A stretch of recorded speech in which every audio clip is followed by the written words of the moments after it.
Bonjour à tous et bienvenue sur itplace.tv. Aujourd'hui, nous allons parler des projets SOA, plus particulièrement des best practices pour mener à bien un projet SOA piloté par les besoins métiers.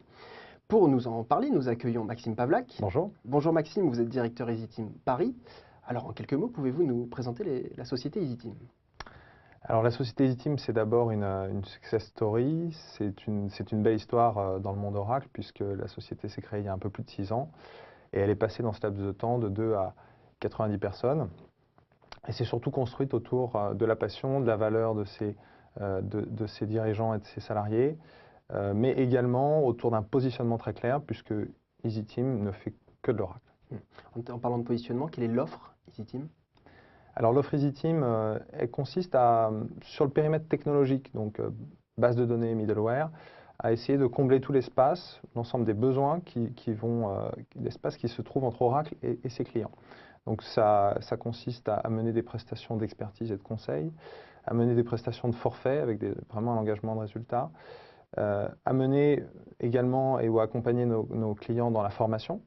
On est le premier centre agréé Oracle University. À créer des centres de débordement d'expertise, à aller jusqu'à exploiter, infogérer les environnements de nos clients, que ce soit hébergé chez eux ou chez nous. Et enfin, nous sommes depuis quelques mois éditeurs d'une solution de comptage, d'optimisation des licences Oracle qui s'appelle EasyTrust License Management. Quelle réalité marché pour ces projets SOA? Alors, EasyTeam a mené depuis sa création une quinzaine de projets SOA, BPM. On constate qu'il y a une maturité qui est de plus en plus grande, à la fois de l'offre technologique, puisque elle permet aujourd'hui, ce qui n'était pas forcément le cas avant, d'impliquer les métiers dans les phases de modélisation de conception. Mais également des clients qui sont justement de plus en plus demandeurs, qui pouvaient auparavant avoir une approche très technique, une vision très technique de la SOA, qui aujourd'hui ont une vision plus métier. Tout ceci est permis par 4 grandes briques. Alors oui, la SOA et BPM, aujourd'hui, ces 4 briques. C'est d'abord une brique de modélisation. La brique de modélisation permet de modéliser en langage BPMN les processus métiers des clients. Et cette brique-là, chez Oracle, c'est Oracle BPM. Une brique d'orchestration?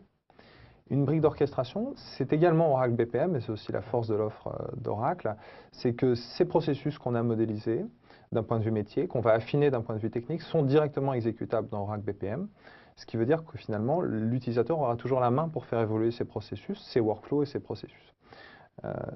Elle permet d'orchestrer, c'est-à-dire de créer un workflow humain ou un workflow technique qui sont des étapes orchestrées et automatisées au sein de cette brique. Une brique de connexion également? Alors une brique de connexion, puisque ces processus sont par définition très souvent interapplicatifs, qui vont mettre en jeu donc de la connexion vers des ERP, vers des applications maison, etc. Et qu'il va donc falloir pouvoir se connecter à des web services, majoritairement des web services, ou directement à des bases de données ou d'autres technologies. Cette brique-là, c'est Oracle Service Bus qui permet d'une part la connexion, d'autre part la transformation technique des données. Enfin, la dernière brique, last but not least, comme on dit, une brique qui permet de gouverner. La brique de gouvernance est très importante.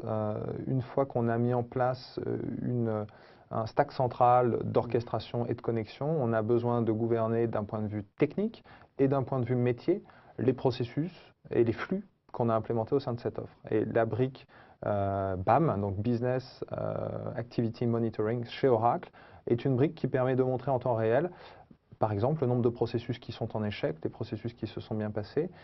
Il peut également être utilisé à des fins beaucoup plus métiers, pour donner par exemple aux gens du métier, si on réalise un processus de gestion des commandes fournisseurs, le nombre de commandes qui sont en attente, qui sont validées, le montant total de ces commandes, etc. Ces projets peuvent être pilotés par les métiers, mais comment arrive-t-on à les impliquer?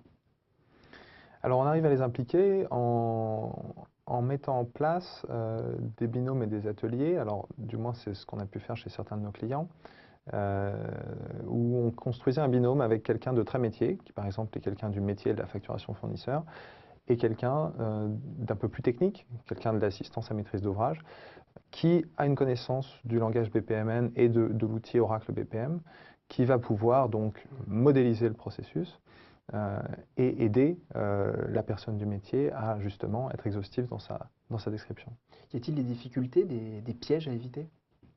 Il y a un certain nombre de pièges à éviter, notamment dans cette démarche d'atelier et de binôme. Un piège qu'il faut éviter, c'est justement que les utilisateurs ont tendance, et c'est surprenant, à se projeter systématiquement sur une vision application. C'est-à-dire comment je gère mon métier aujourd'hui, quelle application j'utilise pour réaliser telle et telle action, alors que l'objectif initial, c'est justement de modéliser le processus métier en tant que tel, pour se poser dans un second temps la question de comment il est projeté sur les applications et comment on va pouvoir justement améliorer ce processus et la façon dont il est automatisé, dont il est géré d'un point de vue applicatif.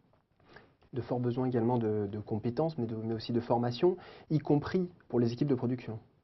Tout à fait. La formation, elle est essentielle. Elle est essentielle puisque c'est des technologies qui, d'un point de vue d'une part méthodologique, d'autre part technique, nécessitent une montée en compétences. Donc EasyTeam accompagne ses clients sur la formation et derrière sur le transfert de compétences sur site.